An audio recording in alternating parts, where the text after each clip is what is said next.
Today, we're actually going to talk about how to stay motivated while we're trying to lose weight.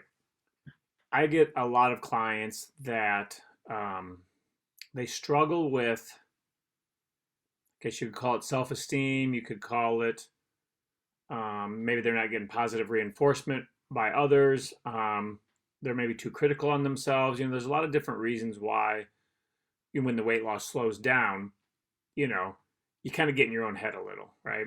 And so, one of the things that I work a lot with uh, my clients is reframing that, what I call flushing it, as well as winning the day. So today I'm going to talk about 7 different strategies that you can use to stay motivated, maybe when things aren't going the way you want it to, but also to have realistic expectations on what progress is actually being made. Too many of us have this all or nothing mentality to where Um, you know what? Let me hit record this time before I forget again. All right. So we're just gonna keep continuing on. We'll skip that first part. But so many have this all or nothing mentality to where if I eat bad at lunch, then my whole day's ruined. I might as well eat a bunch of crap for dinner or eat McDonald's or go through the fast food, right? Drive through. So, that's the absolute worst thing we can do, because just because you had one bad meal or you had one bad decision in regards to whether exercise or things like that doesn't mean you've lost the day. Doesn't mean that you're not going to lose weight. You could fail 30 to 40% of the time of every day and still lose weight, right? You're not going to maybe lose weight as fast, but to think that we have to be perfect is just unrealistic. So that's what we're going to talk about today, because lately I've been talking a lot with a few of my clients, a handful of them actually, about this. They have, they're not all in the same framework in regards to their mental state, but as a whole, this is what we're talking about is, how do you stay motivated? How do you flip the script and reward yourself for those little wins, those small gains and things like that, and understand that you can still win the day. And that's a big term that I use with all of them is focus on winning the day. Because again, you can fail 20, 30, 40% of the time of every day, and you're still going to, one, win that day, but two, eventually lose weight. Like I said, it's going to take a little longer if you're always in the 40% versus the 10% failure, but you don't have to be perfect. So that's what we're going to talk about today. And the first strategy is creating a vision board. So, it sounds strange, and some people are into this, others aren't. And, you don't have to use all 7 of these strategies, but I wanted to give them to you so that you know of some tools that you can use. But, you know, look at the future. How does it look for you? What does your body look like? Where are you? How do you feel? You know, kind of envision what is it going to be like when you've lost that weight. And when you create this ideal vision of yourself, that could be one of the best motivators for some people is you have a goal. You're always positively reminding yourself of why you're doing what you're doing, why you're making the decisions you're doing. And, being able to visually see in your mind what that looks like is huge. So, what's that look like when you drop 5, 10, or 15 pounds? It's going to help you always push farther ahead. And, a vision board could be simple as just writing down your goals, what you will look like, how your clothes are going to fit, you know, what size you're going to go down to in pant size or things like that, right? It could be anything that's going to kind of help give you that motivation of this is my why. This is why I'm doing this. It could be for your kids, right? You want to have more energy to run around with your kids, and you envision yourself chasing your kids around and not getting winded or out of breath to where you have to say, oh, I can't play with you right now because mommy is out of shape, right? So it could be anything like that, but kind of create that vision of where do you see yourself in 3 months? So the second strategy is listing out the reasons. So why do you want to lose 20 pounds? Why do you want to be able to fit in a smaller pant size or jean size, right? Those are the types of things that, you know, again, help you define why you're doing this. So instead of just saying, I want to lose 5 pounds, here's how you're going to make that stronger. I want to lose 5 pounds so that I, again, don't get winded while I'm outside chasing my kids around and playing ball with them or whatever, right? Like, what is your why? It's not just listing something of, yeah, I want to lose 30 pounds. Everyone says that, right? Everyone's always about, oh, yeah, I, I want to lose that. But they don't really want to know why, or they're not motivated to actually get it done. So, is it about longevity for your health? You don't want to die of a heart attack like maybe other relatives have if it runs in the family, right? Or things like that. Maybe it's diabetes, um, you know, and other health issues, right? It could be your kids. You want to be able to around to see your kids have kids so that you can play with your grandkids. So again, list out the reasons why and try to be descriptive as possible in regards to what you truly want out of this journey. The third strategy is looking at your old self versus your new self.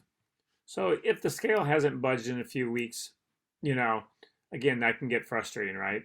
I personally don't tell my clients to get on the scale. We use circumference measurements, we use body fat, we go off of how the clothes fit. Did you go in a belt notch on your belt? Things like that. Because again, I can tell you right now, say you've been eating really clean and tonight you're going to go out and celebrate a birthday and you have a pasta dinner because it's an Italian restaurant. You will probably weigh 3 to 4 pounds more tomorrow morning on that scale. It doesn't mean you gained fat. It doesn't mean that you screwed up. All it means is your body retained 3 pounds of water to process and digest those carbs because again, it's more carbs than maybe what you're used to eating as of lately, right? Wait another day and those 3 pounds will be gone. So if people don't understand that, the scale can be extremely frustrating and really piss you off. So that's why I don't tell any, every now and then we may use the scale, but for the most part, we don't use it at all because it's too unpredictable and we can influence it just by having one different meal like I just described with the pasta dish. Again, but if you wait 24 hours, those 3 pounds disappear again on their own, right? So that's why we don't use the scale. But, where will you be if you stop exercising or stop eating clean? Where will you be if you continue to eat healthy, make small gains, or continue trying to increase your exercise load, right? These are the types of things where you start to separate your old self from your new self. Again, we want to create that vision of how do I want to look in 3 months or 5 months or 6 months? Again, you don't have to be perfect. Just focus on those little wins. Do you see yourself having to go buy new clothes? Do you see yourself maybe starting to jog and you haven't jogged in years, right? Because you've been too heavy or it hurts your knees because of the weight. What does that look like? And start separating your old self from your new self because that's going to help trigger more lifestyle changes. Number 4 is setting smaller, realistic goals. Many times you're too hard on yourself. Again, it's that all or nothing mentality, right? You're too critical of, oh, I didn't get to eat as well as I did the last few days, so I might as well just throw it in like this isn't going to work. Another failed diet, right? That's not the mindset we need to have. So we need to focus on those small, realistic goals. And this is where I talk about winning the day. I could eat a completely horrible meal for breakfast, but then if I eat really good for lunch, dinner, and I also maybe get in some exercise at night, right? I won the day. I made progress. I made small, realistic goals towards my bigger goal. So don't look at, yeah, I want to lose 30 pounds, and on day 5, why the hell have I not lost 30 pounds? This sucks. It's not working. Why am I doing this, right? You can't think like that. You have to look at, and you may not even have lost any weight at that point, but you may say, hey, you know what? My belt is getting it's not quite going down one notch yet, but man, when I put my shorts on or my pants on, it doesn't feel as tight. That's a small, realistic, positive goal, right? It's little things like that. I drank 2 gallons of water today, and normally I don't drink that much. I was able to exercise for 30 minutes today instead of like 5 or 10 minutes, which is typically what I get in, right? It's things like that where you start, again, reframing your mindset so that those little goals is what you're shooting for. Because when you win the day, or what I would call those, reaching small goals, then you eventually win the week, right? Which is a larger goal. Then as you continue, you start winning the month. That's a bigger goal. Before you know it, you've reached your ultimate goal, right? Of however much weight you wanted to lose or however healthy you wanted to be, right? So that's kind of how we break it down with my clients in regards to, and I talk about this all the time. Like I tell them, they're either going to have good dreams or they're going to have nightmares about me telling them win the day. So it's that important. We focus on just winning that day and those little goals so that we can ultimately reach that big goal. This continues into number 5, which is, again, changing how you think. So if we're always too critical on ourselves, if we're thinking negatively, then we're going to self-destruct. We're probably not going to reach our goals. We're going to quit well before that ever becomes a realization, right? Positive thoughts always help with motivation, whether it's about weight loss or just life in general, right? It may be work related. Instead of thinking about, I've missed the last 5 days at the gym, which for me, I was out of town for half of a week, 3/4 of a week, and then I was again I was home for like 2 days, and then I was out again. So I didn't go to the gym for 2 days or 2 weeks because, one, I was gone the whole time. Second, I was injured when I came back. So instead of dwelling over that and being upset, I got to the gym on Monday. I'm going to get to the gym today, right? Am I getting in the full week? No, but I'm getting in 2 days. I'm getting back on track. I flushed whatever happened 2 weeks ago. And I just used this example with a client not too long ago. But we talk about when I was coaching my daughter's softball team, it's in that age range of like 12 to 15. They want to be perfect. They don't want to make mistakes. When they do, they start to self-destruct. And then one mistake leads to 2 mistakes, and 2 leads to 3, right? And there's this downward spiral. So we used to have this saying where we would flush it. If we had one bad inning, we'd get the girls in a circle, and the head coach and myself would say, all right, now it's time to flush it. And we would literally squat down like we were going to go to the bathroom. And we would make a fart noise or whatever, right? And none of them ever really did it because they were too embarrassed, right? But it got them laughing. It got them to relax and understand that it happens. We move on. Yeah, it sucks. None of us want to see that. And for that little bit of time, we were all angry, right? You just flush it. You move on. And with my daughter being a catcher, touching the ball every single pitch, she has the most opportunities to commit errors or make a mistake or things like that. So we always had this rule is you have 10 seconds to be angry. You can stop, you can pout, hold your head down 10 seconds. I don't really care. But once that 10 seconds is up, it's done. You're on to the next play. And that's what we do. We move forward because she specifically would start to decline in performance because she would just get angrier and angrier and angrier. And we really worked on that in regards to getting her to just flush it. It's over. You got 10 seconds and that's it. So think of that in regards to, you trying to lose weight or even work related stuff. Don't focus on it for too long. It happens, acknowledge it, see what you can do to learn from it, maybe what you can change for next time, and then it's done. You move on. So, changing how you think is a big part of if you're going to be successful with weight loss or not. Number 6, we kind of already talked about this, but it's, stop weighing yourself. Like I talked about the scale and how unpredictable it can be and how easily it can be influenced. So I won't keep harping on that one, but like I said, use body fat measurements, use circumference measurements, track how your clothes are fitting, how your belt is fitting. Those are more reliable indicators of if you're truly losing weight or not. Constantly evaluate yourself.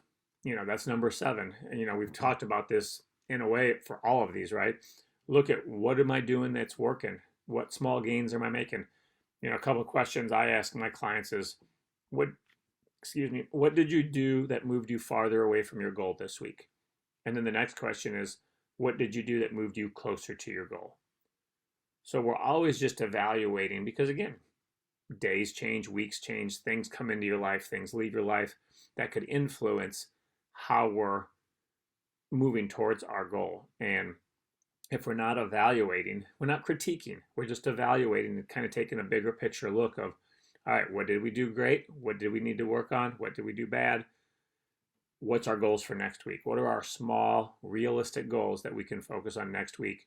So that, again, we first focus on winning the day, but then we go towards winning that week. So, if you apply these 7 strategies, I'm telling you, you're going to see weight loss success much sooner. Maybe you've never experienced it. Now you will, because it's going to help you understand why maybe you've struggled for so long. What derailed you? What was causing all those hangups to where you never actually met your weight loss goals? And you're going to be much happier. Like I said, getting rid of the scale, you're going to be much happier right there. Just using that. If you only did that strategy alone, you're going to be happier. If you did the second strategy of just focus on winning the day, just because you made a mistake doesn't mean you lost the day. Get back on track, flush it, and move on to winning the rest of that day. Those are going to be huge for overall long-term success. So apply these. I hope you find them useful today. And I'm going to create a cheat sheet for this so that you can have like a piece of paper that you can refer to instead of maybe always referring back to this video. But that way you can have it quick and handy to kind of remind yourself, post it on the fridge if you have to, put it by your desk at the office. And understand these are my whys. This is why I'm doing this. So if you have any questions, feel free to reach out to me. If you want to go into more detail on any of these, I'm glad to help. Just reach out to me, and we can find a time to talk, and I can help you kind of narrow down your why if that's what you need help with. Hope you enjoyed this, and I'll be back next week with some more training.